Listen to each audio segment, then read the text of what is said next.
boldly engaging the mindless propaganda of our time, apparently with reason. This is Rage of the Age. This is Rage of the Age, and we have with us today the Executive Director of the American Cinema Foundation. He's also the host of the ACF podcast. He's a contributor to Modern Age, National Review Online, and Law and Liberty. And he's also the author of the essay to Law and Liberty called The Consequences of Pious Intervention. And for Substack, he is known as Pomacon Blog, where he writes about postmodern conservative commentary. I want to introduce to you today Titus Techera, and he'll tell you how it's really said. Titus, welcome to the show. Thanks for inviting me. It's good to be here. Thanks for the introduction. Yes, I am now running Postmodern Conservative. This was a blog written by Christian conservative people at First Things and then in National Review.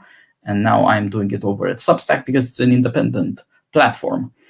My name is Titus Techera. I'm very glad to be talking about this matter, even though the matter is nothing to be glad about, the terrible foreign policy and the suffering this has imposed on the military.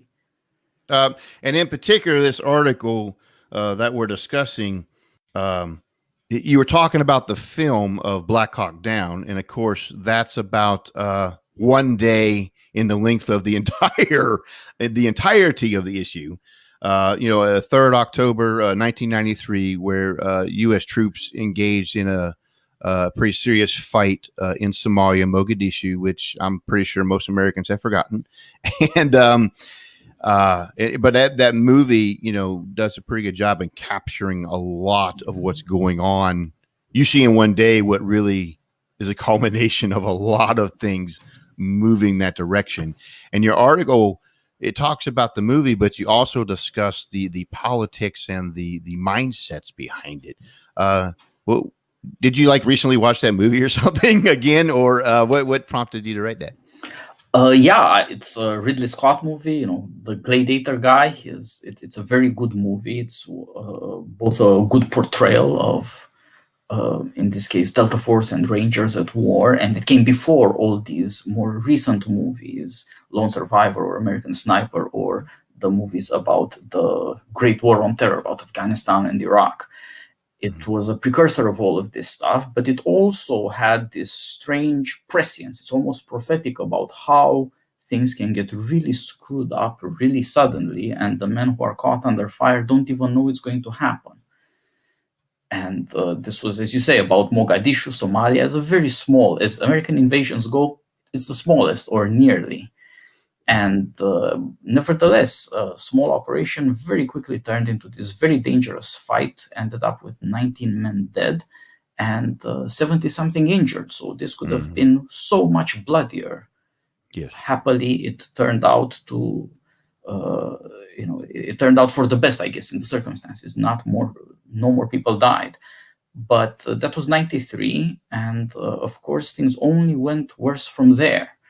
And since now it's the 20th anniversary year for Black Hawk Down, I thought, how did the 21st century go for America? What it was like to be the superpower. Soviet Union collapsed. America is on top of the world.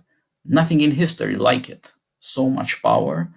And how do these politicians, and indeed even the generals, the way these operations are run, these invasions, how did these people treat their men, and how did they think about what they're doing there? Why did later in Iraq and Afghanistan things go so bad? So that's what was on my mind. I'm just doing a fact check in my head with the dating. I would say it's about 28 years now or so, right? This October since this took place. Yes, certainly since the events from 93. I was talking about the movie Black Hawk Down, which came out in 2001. Oh, okay, and, when it came out. Gotcha. It has this remarkable thing, it's already 8 years later after Mogadishu. And so there's some hindsight. You can think about this. What happened? What did we do afterwards? And yet, I mean, in another sense, what you could say, well, it's just a movie. Who cares? We don't need to learn any lessons. Well, it would be good to learn some lessons, people's lives. That's what the story is about. But this is a movie based on actual events. And I know that's a disclaimer. I see a lot of movies that are supposedly based on actual events that are not even close to what's going on. They use it as an inspiration. They made their own story. This tried to actually capture the events of that day, right? Yes, that's right. It's, it's in that sense, it's also part of this modern war stories where they actually talk about the respective units. They actually talk about the respective commanders. Sometimes some names are changed for some of the people involved, but also you can just look up, go on Wikipedia, I guess nowadays, and look at the Black Hawk Down page, and you will see the special forces operators involved. When we talk about we talked about the movie a little bit, but it's about not just a military operation, but the politics behind it. And I know you were very keen when you agreed to do this, as long as you're not an expert in military things, but you gladly talk about the politics and everything behind it. Of course, the movie itself.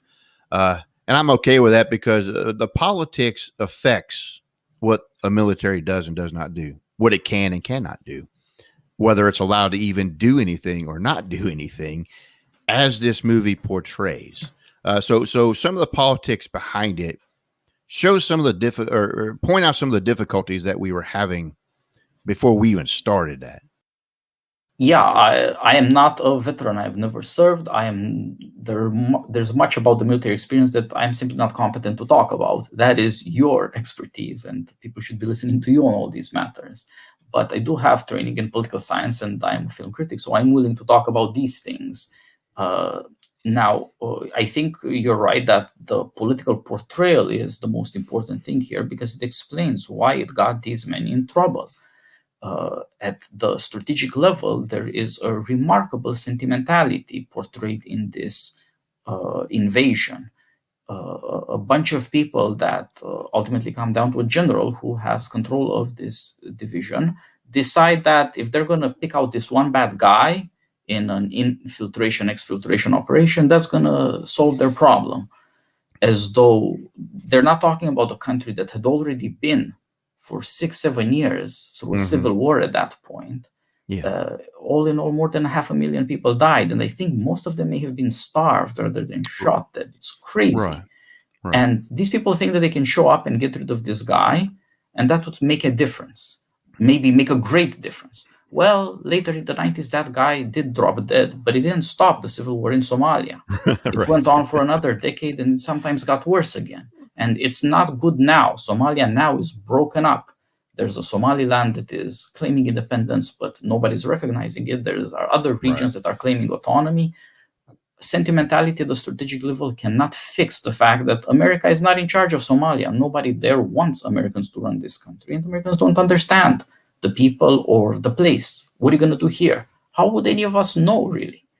And from that strategic sentimentality, you also see this issue at the tactical level, how pious these people get. The movie plays this sometimes for laughs.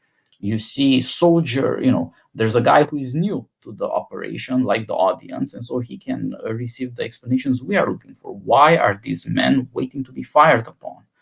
And one of the veterans says, if the thing is, if you hear a snap, not good enough. If it whistles past, then it's good enough.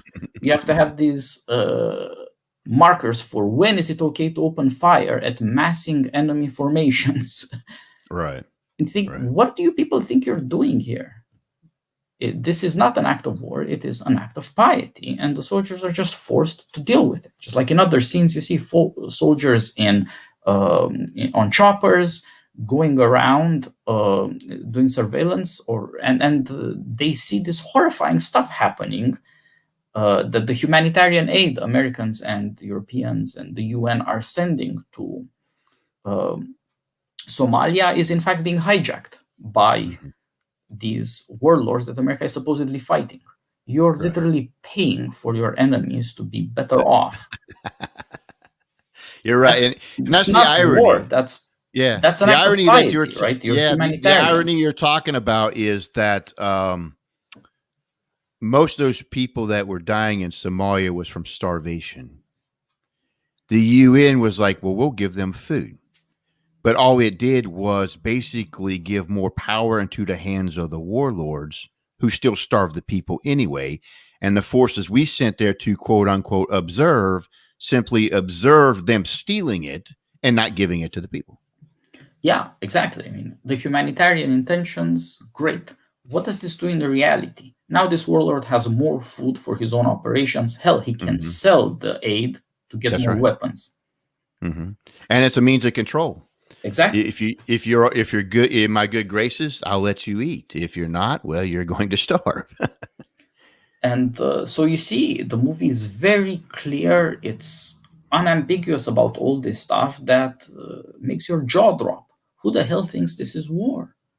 You don't Right. have to be a veteran to realize that you should not be paying your enemy, that you should not be helping your enemy out.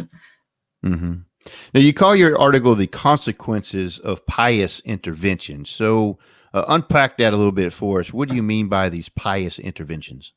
I mean, Americans think if the country declares war, which of course it doesn't, but Congress say, like after 9/11, has an authorization for the use of military force, the AUMF, under which so much fighting has been done, who knows where.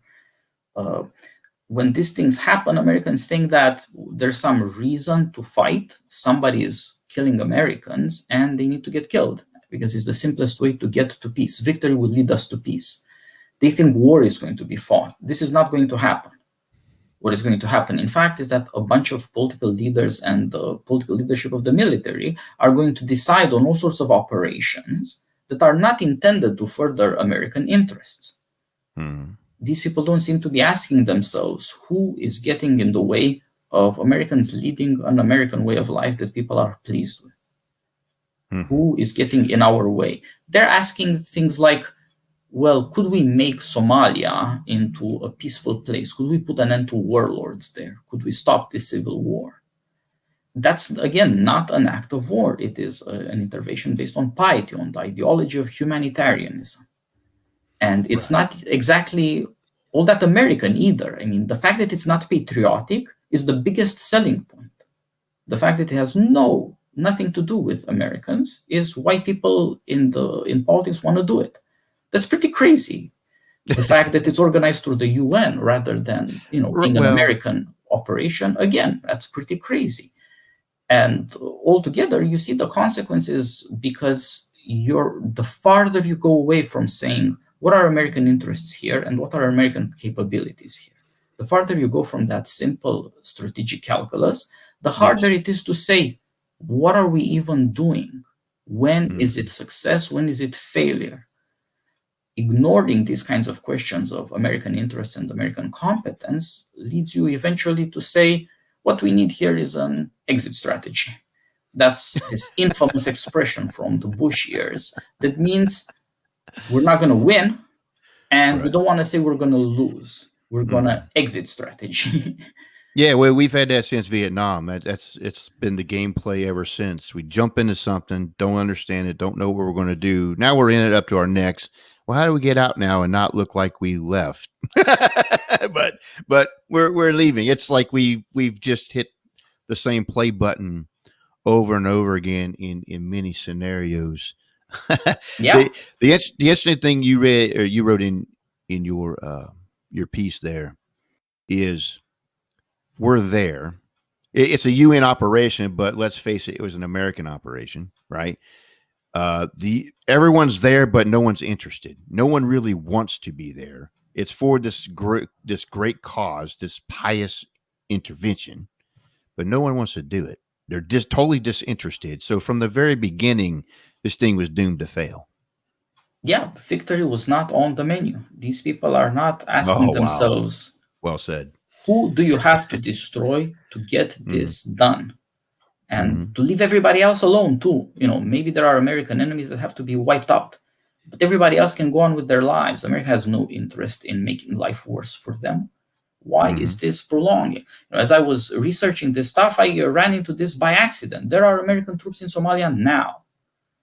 Trump heard about it, wanted to get rid of them, to get them out of the country, to get them out of Somalia. I'm not sure it worked out, by the way. They're still there, at least some.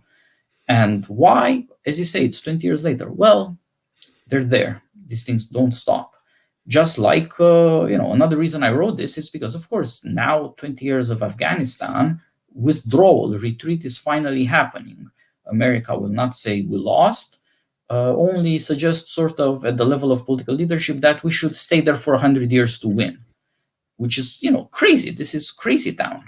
In reality, you fight a war for a specific objective and send the men home. You're not, you're not building a home away from home in Afghanistan. You're not recruiting generations after generations after generations of men to eventually get this done.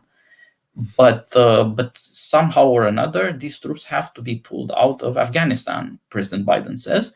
And lo and behold, the news tells us, well, there's still this Taliban there, and they are taking over region after region.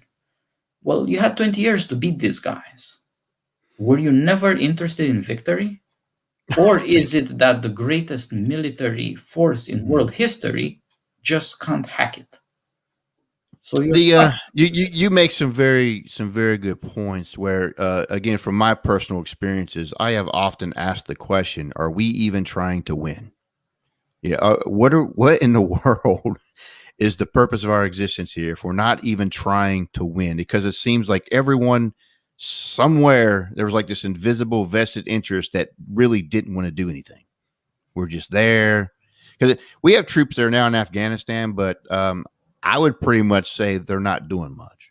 There's the occasional here and there, but we don't want nothing to happen because it will look embarrassing. So they're there. We keep them on these big base camps, and that's about it. No wonder the Taliban's taken over everything. We're not involved. We're there, but we're not there. And here's my thing. If it's time to withdraw them, okay, I'm cool with that. But why are you going to wait for September 11th of this year? Because it's a simple anniversary date. If you don't need them, pull them out.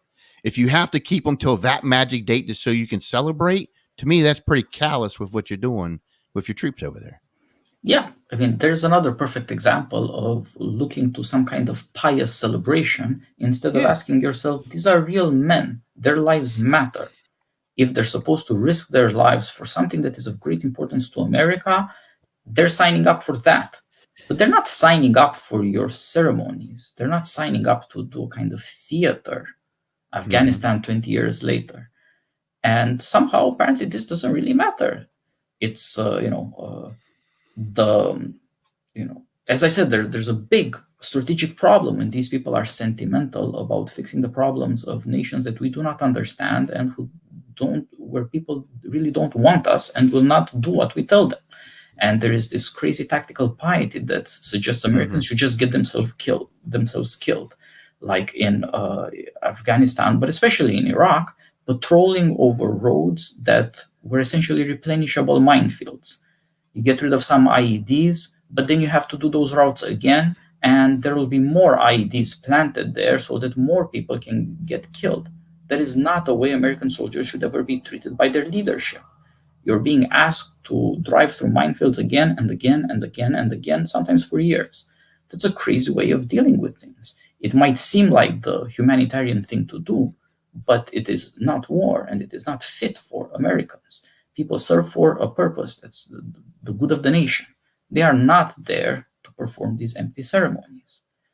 And for all this, there's at the same time this great political squeamishness about death.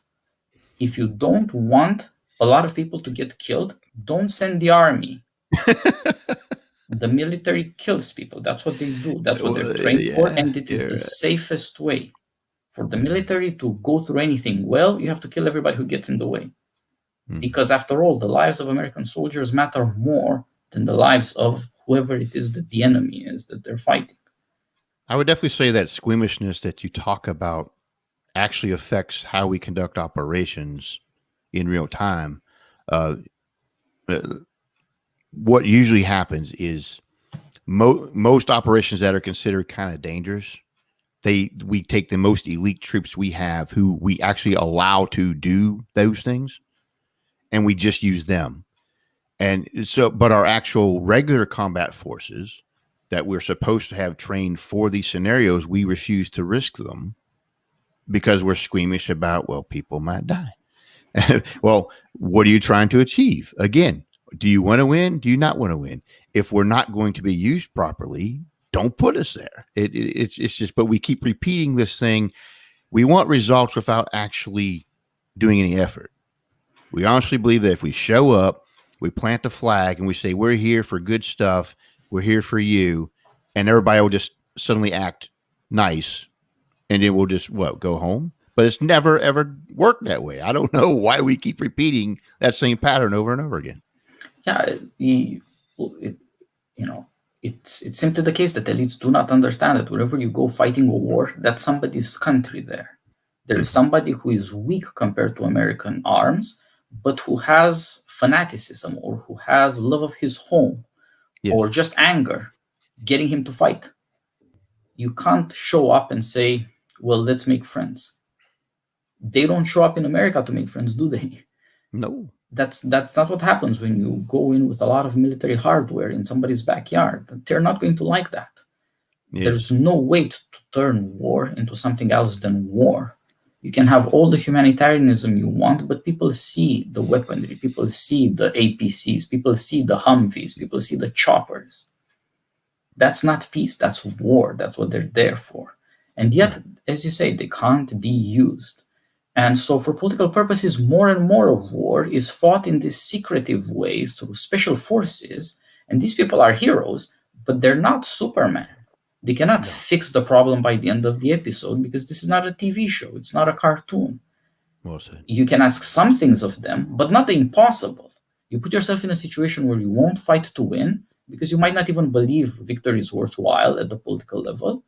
But then you have to do something. And so you force special forces to achieve the impossible. Are these people almost able to do the impossible? Yeah. Can they do the impossible? No, not really. But they're being forced into it. The best troops America can train and equip and prepare, and then even they are asked to do more than is possible because of this crazy hope that maybe the impossible will happen, and then we won't have to deal with this entire strategic problem we're causing here. They're supposed to square circles that won't square. You may have good intentions, but you're forcing them with violence in somebody else's country. This is never going to be a peaceful resolution. You can have victory and go home, but that requires that you have a specific objective and leave it at that.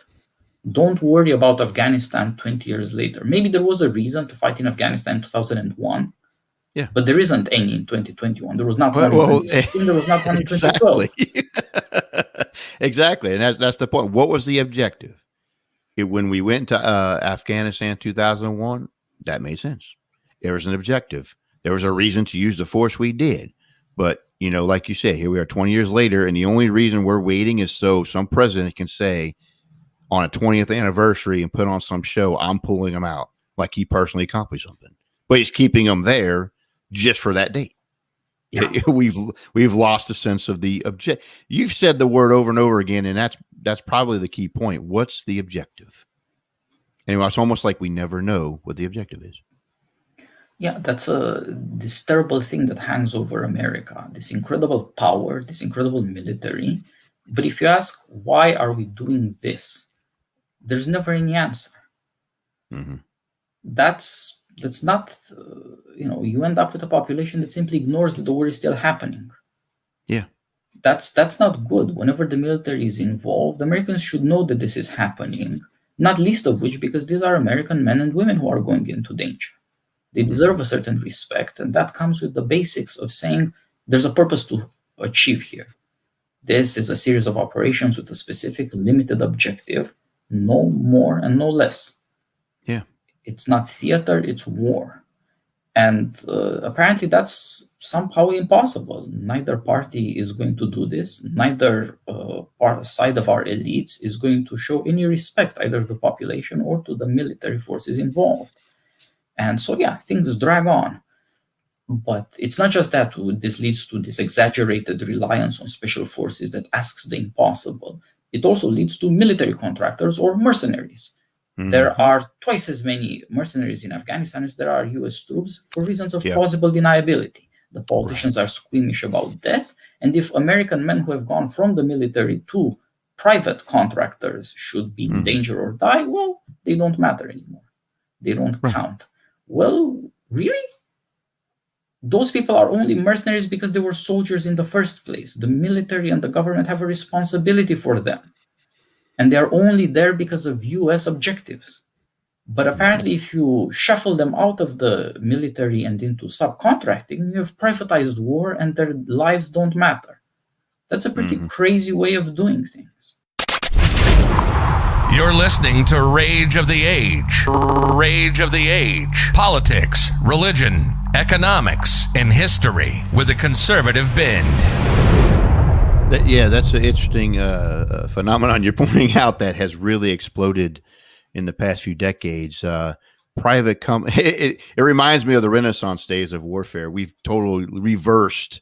We've degraded in military operations, in my opinion. But you hire these great companies, if you will, to do the fighting for you, and we do it so we don't have to use our military. But like you said, a lot of their members are ex-military people getting paid a lot more money to go and do this thing. But if something happens, we can just walk away. But it's our policy that's putting them there. Yeah, there's a premium put on lying that the war is happening. The government will pay a lot of money, and there's indeed an entire industry based around allowing politicians to deny that the realities are there. Yeah. It's and again, that is one of these crazy consequences of not taking war seriously. If there's some reason for Americans in an official capacity under the orders of the government to go kill somebody somewhere on this planet, everybody should know about it. Why is this happening? When is it supposed to start? And what is the objective so that it doesn't go on forever? When people start hiding this, you see how in each side of these things, we start with humanitarian intentions to do some good, save somebody somewhere, and we end up with these terrible cruelties and lies and the suffering that goes on for a generation. That's something that we have to reckon with, that these institutions have gotten out of control, that the political leadership of the military, just like the politicians in Washington, have absolutely no interest in restoring the dignity of the military. Fight a war that needs fighting, not theater. And America used to trust the military outside of the period of Vietnam, which was terrible from the late 60s to the mid 70s. Before and after, America had great respect for the military. The military of World War II was largely a national military with millions of people drafted, essentially, right? Selective service. Yes. The military now is much smaller and it is all volunteer, but both in the World War II case and after 9/11, the military had a great reputation. It was, in a sense, the best in America. That is to say, the people who serve the common good, people who might get themselves killed for the sake of their fellow Americans.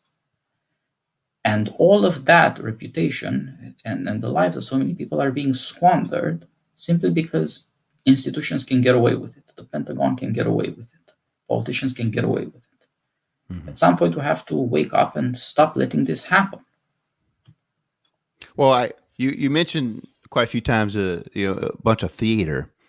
I mean, having been in the service for 20 years myself in combat arms, and I look at what's happening in the military now, the face they want to give, I see theater. I see absolute theater. No wonder we have to hire private companies to do our fighting, because I look at what their mentality is now, and I'm like, if I were a military power from another country, like say, China, I wouldn't take you seriously. I'd think you're a joke. I mean, it's just pure theater. It's nothing but a political playground now. Yeah, and that is a danger in every way you can imagine. We've largely talked about operations that have turned out very badly. This sort of American specialty, overwhelming power, win every battle, lose every war. That's almost never been done. If you have that much power and you win your battles, you should be winning the wars. Yes. You go in, you fight, you get your victory, and you go home to peace. But that never happens. But it's beyond that. It's a deception of the American people. It's a corruption of American politics, because war is a lot of money, because war means a lot of powerful people get things done. And that's true of the corporations that supply the equipment, just like of the corporations that pay for the soldiers to turn into mercenaries. All of these people are involved in that stuff. But of course, it's not only a corruption of American politics, it is an international danger, as you suggest. Acquiring a reputation for weakness, for stupidity, is very dangerous. Mm-hmm. It's not just that these people can't even scare the Taliban into submission. Why can't this? I mean, just think about this. 20 years later, the Taliban are back. Why doesn't anybody think Americans are here for 20 years? They are indestructible. Just stop annoying them. Because they think Americans are unserious. And of course, that's what the Chinese military also thinks. America has got a lot of power, but these people are not serious. And therefore, they can be provoked. Therefore, they can be mistreated. This makes for a lot more danger than we should want. Nobody should want a war with China. Nobody should want some kind of terrible thing happening in East Asia. But if you keep advertising weakness, what do you think is going to happen?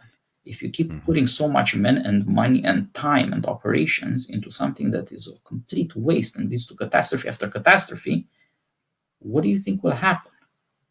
All this costly failure doesn't stop even on September 11, 2021. The theater might stop, but not the consequences in reality. The theater doesn't stop. That's only Act One. They'll have another lined up. Oh, Lord. Another show for everybody to look at. I believe in your article, you also talk about allies getting the sense that really we can't be trusted either. That this international scope you're talking about is huge because from my personal experience and my personal preference, I wouldn't trust the United States as an ally. Not now. We've walked out on so many people. We leave them hanging. When we're done, we're done. When you serve your purpose, you're cool. But when we're tired of it, or we want to just pull out or whatever, we just abruptly just disappear, and we leave people hanging. Why would anybody want to be our ally? Yeah, this is a danger. America has great power and alliances, but how real are they? What happens? Well, you don't know. Something terrible has to happen, and then we'll find out. But do you really want to leave these things to the shock and the surprise? Yeah. Well, you could be reliable. You could, the simple fact of Americans saying and showing that they mean business, that if they declare war on something, they're going to get it done. Right. That earns allies. That shows seriousness and power. At the very least, people will not want to mess with America. But if America can be defeated by the Taliban, what is at all reliable about America? How could allies, nations that invariably are much smaller, much poorer, and have much less military hardware, much smaller armies, they can't, it's making them less serious as well. And it's slowly suggesting to people that if you're civilized, you will lose your wars. Right. That we have all gotten used to all this power because it comes out of technology. Yes. The tanks are nearly indestructible. American men are flesh and blood. And American rulers are also incompetent. And it doesn't matter how good the tank is if you're going to drive it into a ditch repeatedly. It doesn't matter how powerful your ordnance is. It doesn't matter what air force you have if you keep doing stupid things with it, if you waste all this stuff. Wasteful things, and then the assumption it's indestructible is also wrong too, because I've seen cases where a guy in his basement made some homemade explosives and would take out M1 Abrams tanks. I mean, it's not beyond. If I want to destroy your stuff, I'll find a weakness and I'll do it. It's just a matter of they had the will to carry on their fight, whereas we didn't even want to be there in the first place. Yeah, that's what Black Hawk Down is all about. You Americans come in choppers and go away. Well, one day one of those choppers is going to be shot down because it's much cheaper to have an RPG than to have an entire chopper. And it's next to nothing to train somebody to use an RPG, to train a pilot for choppers, for action. I mean, that's money, that is years, and that is somebody's life. Mm-hmm. And it can all be gone like that if you keep sending people into trouble. And that's, the drama of Black Hawk Down. These two Black Hawks get shot down. Well, they weren't the first two to get shot down. Right. It had happened before, but people ignored how vulnerable they really are because they kept betting. They kept betting up until they lost. Mm-hmm. But, that's going to happen to every other piece of military hardware. Mm-hmm. And it's not just that so much of the American army can't be risked. You need mercenaries instead, or you need special forces instead of regular units. Well, but that's going to be true of battle carriers as well, because ballistic missiles are much, much cheaper than a carrier. And simply the reputation involved in having a carrier somewhere, all that power, all those lives, all that money, and this notion that America has ruled the oceans since 1945, that can't be risked. Mm-hmm. That breeds cowardice, weakness, and it encourages enemies to figure out what is the cheapest way to do to an aircraft carrier what these people did to choppers. Right. You just need a bigger missile, and it's still going to be pretty cheap compared to a carrier. So just shoot a lot of them. Well, And that changes even the ideas of military power. This is what we call, area denial, access denial weaponry. China is not interested in fighting America, but it is interested and increasingly capable of keeping America out of its nearby seas. Yes. And all those battle carriers, they're not going to amount to much compared to the kind of weaponry that can be ranged right off the coast. Projecting power from America all the way to China is not possible anymore. And this all happened, how did the Chinese think that they're really going to do this, that they are going to become the biggest power in East Asia? Well, they saw that Americans were busy in the Middle East, wasting time, money, and lives for nothing. Mm-hmm. That's what was happening while we had 20 years of theater. Yeah. There's always something going on backstage with the theater, right? I mean, have you ever given much thought to the role of syndicated press in creating this sort of problem with the United States? Well, it certainly hasn't helped that opinions, that serious opinion, trying to tell people, what are we fighting for? Can we get it done? Is it a national interest of America? Is it worth the blood of American boys? Mm-hmm. And are we really achieving it? That's not been much of the discourse. There was, after 9/11, being for war was just default, and it didn't make anybody more intelligent. Just because the nation agreed or the politicians agreed we should go to war, it didn't help people say, all right, we're all agreed on this, let's fight the right kind of war the right way. Mm-hmm. You had near unanimity. Why squander it? You don't have to waste your time fighting, trying to build consensus, or stuck with partisan hatred. No, you had near unanimity. Mm-hmm. And that's when you lose. You can't say, well, it was the chaos of things. Nobody knew what to do. Everybody was in sync. Maybe it would have been good to have some disagreement. And then, of course, after 2004, the anti-war hysteria turned into Bush equals Hitler. Bush is not Hitler. Bush is just incompetent and unwilling and unable to be serious about this matter. And from a certain, Black Hawk Down is so shocking as a movie because most of it is this helpless, hopeless battle. And you think, why are these people there? This is the complete opposite of where they should be. They have specific powers, and everything is being squandered here. This doesn't make tactical sense. This doesn't make strategic sense. They're never going to achieve anything, and their lives are on the line. Well, in a certain sense, Afghanistan is just like that. If you are a country that goes around with aircraft carriers, you should not be attacking a landlocked mountain desert. That's and again, basic. What's the objective? What are you trying to accomplish? We don't. I don't know. America is a Navy nation. America is an Air Force nation. America is not an army in the desert mountain nation. Yeah. And I put a lot of blame on the military leadership itself. That just, I don't know what they're thinking. They and a lot of it's tied with they're in this political mess themselves, and then they're in an institution that, like I believe, is no longer really looked at as a fighting machine. It's another political arm, really. Yeah.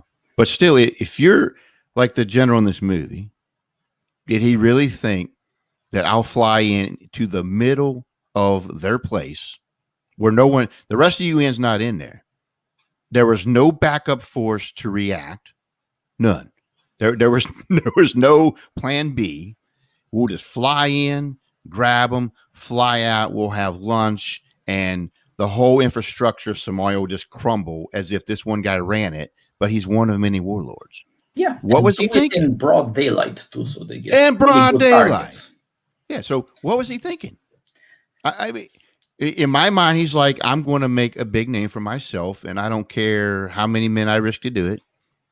And he got his name, I guess. He got what he wanted.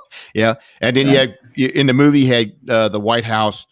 What's going on? Hurry up, get it done, get it done, get it done. So you have that going on, which, and when I was in the military, we were taught integrity. You tell it like it is, right? They should have been telling the leadership in the House or the White House or whatever that, look, it ain't happening. Yeah. Or what you want is not going to happen at the speed you want. So you might want to reassess your policy. But no, instead, they just do it. Exactly. And then it trickles down like you saw in the movie. At the ground level, why are we doing this? Because they said so. Well, why don't we do this? Well, we're doing this, right? Well, I mean, the soldier just has to do it in the end. They just have to do it regardless. All those decisions came from up higher from people who don't have to do it. And to me, that's a huge disconnect. Yeah, it's always somebody's ass. But it's always somebody else's ass, right? The people who make these decisions, they can live with them. And that's the pity of it. You see all these young men who believe in their cause and who have trained so hard and who, as you say, they get their orders and they do that. Those people believe in America. They should never be treated this way. Why are you doing this? Well, because somebody who started out super arrogant about transforming a country they had never heard of has turned very desperate of looking like a fool or a loser. There you go. That's terrible. This arrogance that breeds desperation is no way to run a war. Yes. You bring up a good point. Do anything. Act desperately. You never want to act desperately. You always want to keep your cool and think things through. But instead, you have this. Well, that's a good point you bring up. I think that is what drives most of our strategy rather than a clear objective. It's no matter what, don't look bad. If it does go bad, how can it not be my fault? That's pretty much the mentality that I believe runs a lot of our operations and our political decisions, and it gets us in trouble time and time again. Yeah, I mean, after 20 years of wars in the Middle East, I think we have all the clarity we can possibly demand. The military is not in the business of winning wars. Everyone should remember that generals are created in Congress, not on the battlefield. These are not the people who saved their fellow soldiers. These are not the people who did something for the American people. They are people who were created in Congress. That's the requirement. That's what happens. The military has been corrupted by the politicians, and really, they're all the same people all together in Washington. That's the elite on top of America, and their interest in soldiers is minimal. That's it's in a way it's terrifying because, as I said, the military used to be very trusted. Yes. Whereas over the last couple of years, more and more this has happened, that the Republican middle-class conservative backbone of the country that supplied the military and supported the military will not trust it anymore. Just like we see that the CIA, that the FBI are incredibly incompetent, corrupt institutions that never have to pay for any of the bad stuff they do. And increasingly, they treat ordinary Americans as the enemy. Well, the military is just as corrupt now. This will lead to terrible shifts, and we had in our politics, and we had better pay attention because there's no way to take back 20 years of nonsense. Yeah. Well, I wrote an article not long ago where I expressed my profound disturbance in my head where, for the first time in my life, I'm for downscaling our military because of the threat it now poses in the hands of the certain people who would use it against us and would take off the gloves with us, but don't want to do it with our enemies abroad. You know, but in my head, it's like I'm wrestling with myself. I don't want to do that. But at the same time, do I want to trust something that bloated power in the hands of political enemies who are not afraid to use it against me? Yeah, the military is now deployed in Washington, D.C. Yeah. That's the new military. Yeah. And I'm baffled. And that's what I mean by the press, right? Like we did stuff like that in Iraq. We'd lock down whole cities. Just you can't go nowhere. We'll search everything, check your paper. You can't go here. You can't. But I work here. No, too bad. You can't go there. Right? It happens here at our capital on a grand scale, and they're like okay with it. No report, no questioning, no wondering when it's going to downscale. You know, and where's the war? There wasn't any fighting going on. There's no bombs going off. There's no constant attacks. Why were all those troops there? He was willing to deploy them in a heartbeat. Yeah, against his political enemies. That's a good point. You know. So this is, if you're an American-loving conservative or Republican, or you just don't like liberal elites or the woke people who call you a monster, remember this. This is what the army is for. Now, they don't win wars. They lock down Washington, D.C. Mm-hmm. A lot of changes in our opinions are necessary, and all of them follow from these facts. And, this is the power of this movie. As you say, our press has not been telling us the things that we need to know, has not been driving home these truths to realize what are we facing. But in some of these movies, you can see this is what's happening. It will hit you in the face, and there's no escaping it because they're true stories as well. Right. And maybe people can wake up and realize things have changed, and we must change our politics accordingly. That's right. Now, let's close off then with asking the question. We can speculate, of course, but knowing these things and what our military is like now and how it's been used and misabused over the years, what can, say, conservatives do? And I'm yelling at my Republican Party. I'm very ticked at them a lot lately too. Just the lack of backbone and lack of direction. But what are some of the things maybe we can do politically to try to steer us back in the right direction?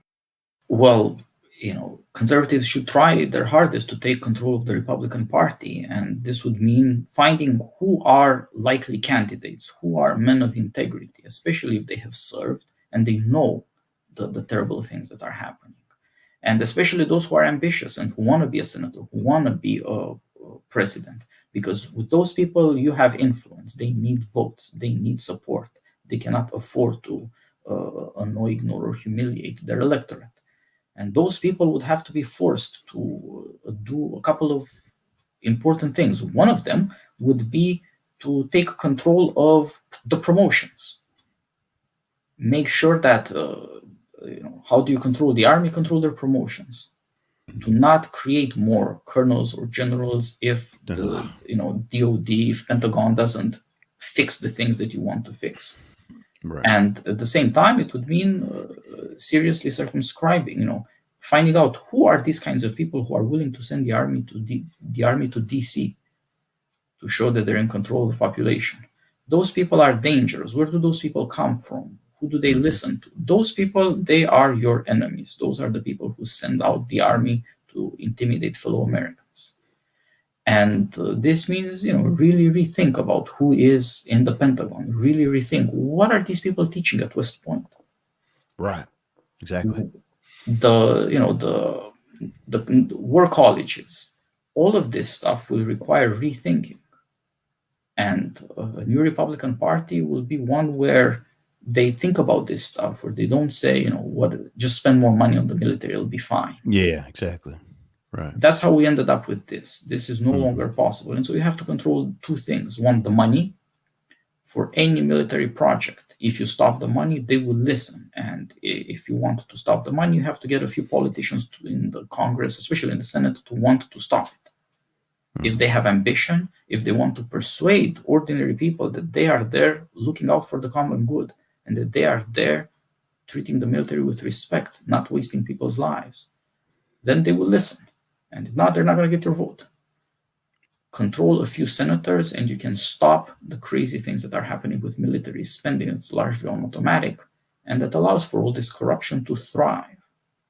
We have paid for 20 years of corruption and incompetence. Stopping it is not going to be easy, but this is the way to do it. Get those senatorial candidates, especially presidential hopefuls, to stop the money flowing. And then they will see that the institutions will respond. Mm-hmm. They don't want to run out of money or promotions or jobs. You're right about that. Titus, it's been a real joy talking with you today. Thank you for being on our show. Thanks a lot for the invitation. I'm glad that we had the chance to talk about this stuff. Thanks for your interest in my essay. You're listening to Rage of the Age. Rage of the Age. Politics, religion, economics, and history with a conservative bend. Welcome to the essay segment. Had a really good time talking with Titus on a subject that I could probably really talk about for hours. I'm very passionate about it, having served 20 years in the U.S. Army Infantry, 3 deployments to Iraq. And, you know, this is definitely my field that I have a passion for. I have skin in the game, I guess you can say, or definitely had some skin scraped in this game just the same. Nonetheless, I realized that in coming into this essay segment, and this is not my first attempt at making this particular segment, and the reason I had to redo it over and over again is I realized that I really, when my passion gets into this, I can drag this out. I could just start bringing in all kinds of things to talk about, and I have to really zero in and focus on what needs to be said and bring some better articulation to bringing my thoughts into your head for you to consider. So I'm going to zero in a little bit and talk about how we typically approach using our military in political situations, you know, where we believe force or the possibility of force is a necessity. But we usually do it all wrong. We do it with the wrong mentality, and here's the mentality I want to talk about first. See, for most of our nation's history, we've had the mentality of when we get involved in a scrap, we want to win that scrap, and we're going to win. It's like our whole heart and being is to triumph at the end. It's what we want to do. And that's been primarily our mindset through most of our history. However, around the time frame of Vietnam, from that point onward, it seems that we have rearranged our whole mindset into something different.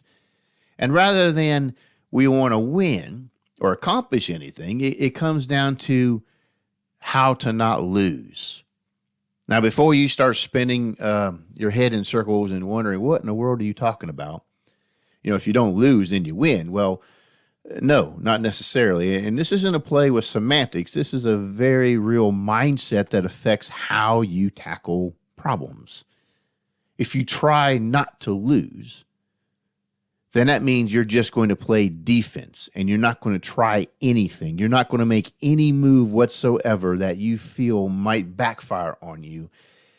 And in the end, you surrender the initiative to your opponent, who will eventually whittle you down and where you defend nothing. It's like the great commander Frederick the Great back in the day. He said anyone who defends everything defends nothing. You can't possibly be safe everywhere, defend everywhere, and have nothing go wrong. But that's been our strategy. Don't lose and don't embarrass yourself. That's really how we approach things. And that's far different from, all right, we're in it, and now we're in it, we're going to win it. And you mobilize yourself to actually do that. That means initiative. That means taking the offensive. That means making things happen. And sometimes when you make things happen, well, something might go wrong. Something might look embarrassing. But you're determined that no matter what, you're going to prevail in the end. That's a different mindset. Needless to say, if you haven't figured it out yet, just let me put out there that the mindset we have is when we get thrown into something, we're just looking on how not to lose and how to not be embarrassed rather than to go in and win and dominate the situation. It's a total different mindset that affects how we may operate in carrying out our task. But because we operate under this mentality, we have some things going, especially now in our current situation with the fall of Afghanistan in the manner in which it did. This highlights the foolishness of certain mentalities of, well, how do we not lose and not get embarrassed? Well, usually what happens in the end is you really get embarrassed and you still lose. Despite you playing defense the whole time, guess what happened? Exactly what you feared would happen. That's usually how it comes about. But because of this attitude, what is really at stake here is far more than just Afghanistan. This has to do with us and how we function with the rest of the world. It basically shows, first and foremost, that allies can't trust us. And it's not just allies, say, like the people who were abandoned in Afghanistan. But I'm talking about even bigger allies like Australia and the United Kingdom. And we basically pull them into these conflicts. And, they don't get to, we get to decide when it's over or how it's operated. And they're just kind of along for the ride. And I've listened to commentaries from these nations about Afghanistan. They're not, they're very disgruntled in many ways too. At the leadership that the United States has presented in this case. And it's not really leadership. Again, it's just how not to lose, how not to be embarrassed. Allies of ours around the world, basically, they're not dumb. They know we're not an entity to be trusted, that if you're no longer convenient, we're going to walk away from you. That makes it hard to create new allies. If anything, it creates an ally in the same fashion in which we've approached them. If we're useful to them, they'll deal with us, but the minute that we're inconvenient, they'll drop us like a hot potato. Now, that infuriates us when it happens, but we've been doing it for a very long time, and we are creating an atmosphere where we're going to be dealt with in the same manner because we don't build relationships of lasting trust. But also there's the other danger. The fact that nations get emboldened by our apparent ineptitude to accomplish things. When we walk away from allies and we make bitter relationships with existing allies, and you have what is literally the most powerful military force to have been on the planet simply outweighted, and then we leave and watch a nation collapse. And then you throw in a commander-in-chief that is not only witless at home, but is completely outmatched abroad in leadership. And then you have a military that has had a run of political muckness, where the only people I see removed from commands are people with political opinions. Well, you have a recipe to embolden national enemies to, well, I like to say, act the fool. If I were an enemy of the United States right now, this is the time I would be acting the fool. I'd be pulling some shenanigans, if you know what I mean. Because we are currently in a situation where they know our nation doesn't want to use force. It has a leader that just, well, it's not a leader. It has a military that it doesn't even trust itself, probably. And you have our allies not really wanting to do another venture with us. This is the time when you start pushing buttons. If I were the enemy. Well, how do we get to this point? And, what are ways in which we should not foster this type of atmosphere that we find ourselves in now? Well, the problem goes in we don't properly understand the employment of military forces. Our politicians are the worst at it because, again, they're concerned about give me quick victories, don't make me look bad, and that's about the only principle they work on. They don't get in it to win it. They get in it to gain political advantage, usually against somebody else. And I think it's absolutely enraging that you have politicians who will cheer on a certain activity if their guy's doing it, but will renounce it if the other guy's doing it, and not asking the question, is that what's best for our nation or not? But nonetheless, that's what we have to deal with right now. You have people who will willingly scuttle and sabotage operations in hopes of scoring political points. That obviously doesn't help anything in a matter of things. But we basically use the military as a form of posturing. And this is something that's not new. It's been going on for centuries, but it's like a game of show the flag, saber rattling, gunboat diplomacy, things like this, where, something happens, so you send a few troops, and it's like an announcement. We sent troops. And it's sort of like upping the ante in the bet, right? But then somebody you posture, then someone else retaliates and they send troops. Or they, nowadays they do demonstrations, riots, bombings, whatever. There's a reaction, right? And then you react to their reaction and so on. And it escalates. And at some point, someone usually backs down. Well, guess who does the backing down? We do. We have the greater force, yet we back down. We're just waited out. They know we don't have staying power. They know we quickly get bored with things, and they know that we come into a conflict having no idea how to get out of it, and we don't have any clear objectives, which leaves us very vulnerable. Not having objectives is the real problem. Clear objectives.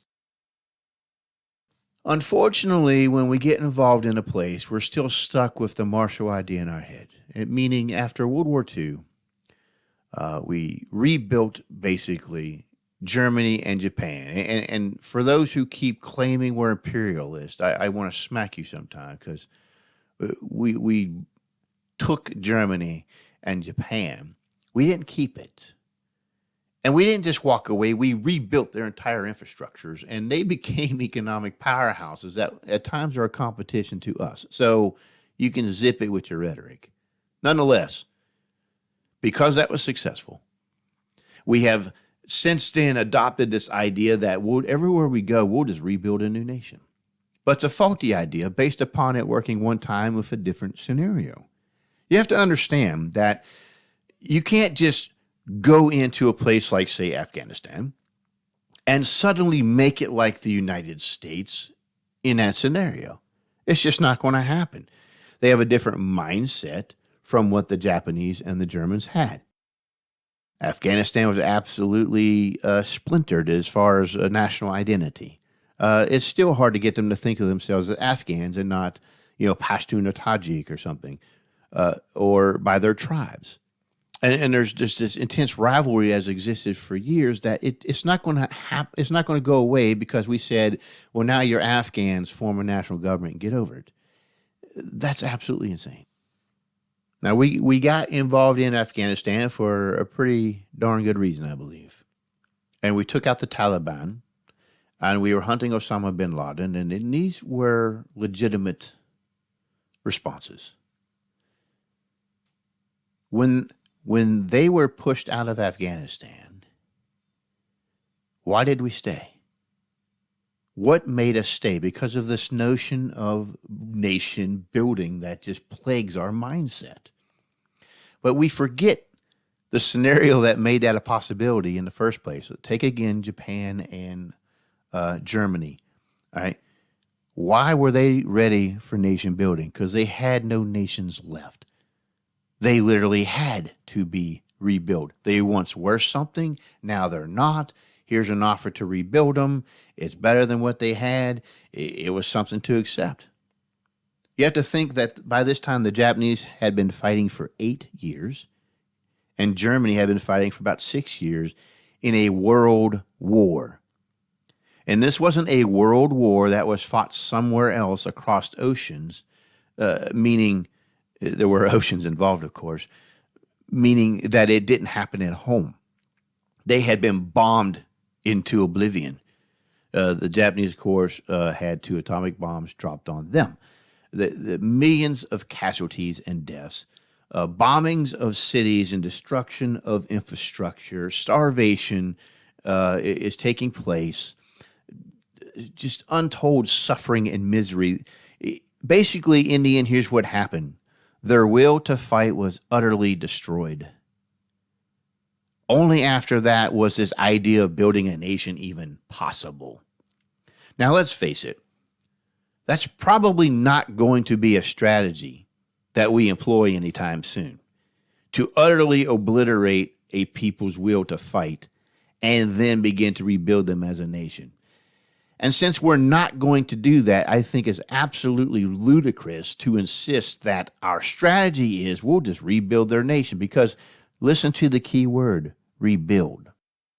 You're assuming that it was destroyed in order that it can be rebuilt. But we go into nations that still stand, thinking, what, we'll just change it by our presence?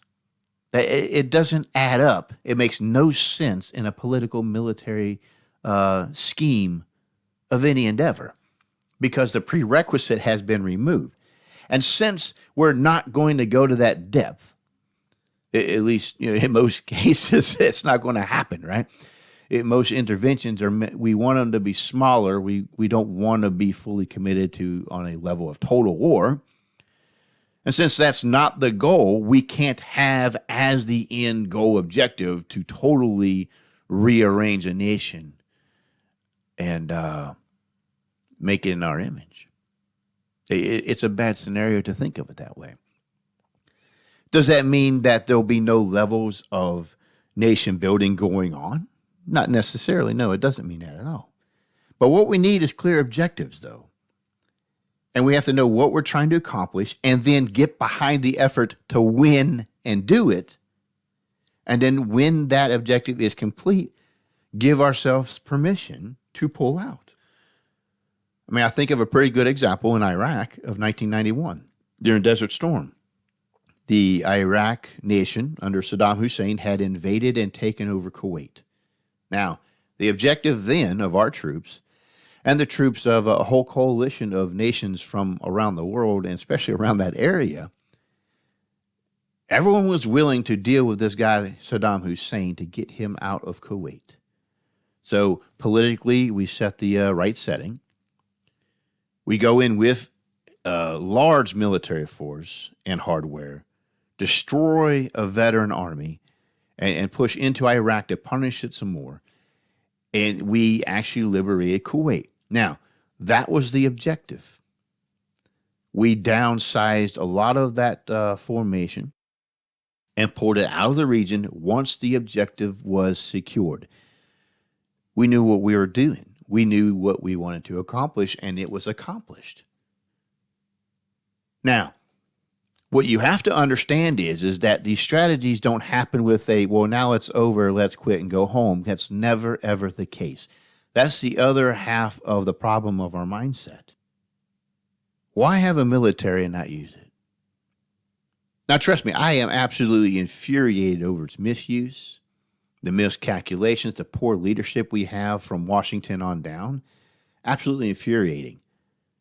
But if you're going to use it, then you have to accept the consequences of use it, stand behind it, and actually see it through. You have to. Otherwise, you're wasting time, and eventually you're going to come to wanting to do an exit strategy that you finally figured out later on when you realized, hey, maybe we shouldn't be here, we need to get out.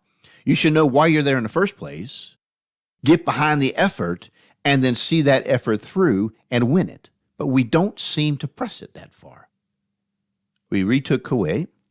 Of course, we had to have some troops there on the border to help guard it. You just had to. That's what you have a military for. Sometimes you have to use it. But you know what? Again, that was a sensible mission. You know what the mission is, and it's to defend that border. Very simple, right? It's very easily known. In 2001, we went after the Taliban, of course, going after Osama bin Laden. And that was a successful operation. It didn't require a massive amount of military troops, which made it brilliant. The brilliance was lost when we decided, let's rebuild Afghanistan. I mean, I don't know. And the fighting is like that. We go to fight but not fight. We have this squeamishness of death that Titus was talking about, and I'm glad we respect life, but you don't send troops and expect nobody to die. You don't send troops and expect there not to be casualties, military and civilian. It's just unavoidable no matter how hard you try. It's going to happen. But the question is, are you trying to actually accomplish something or not? That seems to be what's missing. Sometimes you have to commit military force, and when you do it, you have to get behind it and see it through, no matter how unpleasant it is. But sometimes it's time to, okay, now that the mission's done, it's time to leave. The problem is we never seem to judge these things right. I think back to 2006 and 2007, during a time known as the surge in Iraq, and I was there during that time. I believe the surge was a good decision. And that's not easy for me to say. It's not like I just say it, as a random thought, because I was actually on the ground there during the surge. We were due to come home really soon, but we got extended to stay longer as more troops were pushed into the country. And, that was kind of upsetting for a lot of people, right? I was kind of looking forward to getting out of there. But it was the right move because we needed more troops to accomplish the task at hand. And we actually did accomplish the task at hand with those extra troops, which honestly should have been sent earlier anyway. And that's the problem I'm talking about. We don't fully commit to finishing the job. Then it drags out over a period of time. Take, for example, Afghanistan. It drags out for a period of time, 20 years, just to watch it collapse anyway. Why? Because we weren't trying to win. We were just trying to play defense and not get embarrassed. Well, guess what happens? We get embarrassed anyway. If we're going to employ our military, sometimes it's necessary. Sometimes it's not. That's the decision for the leaders to make. But if you're going to use it, you have to be willing to use it.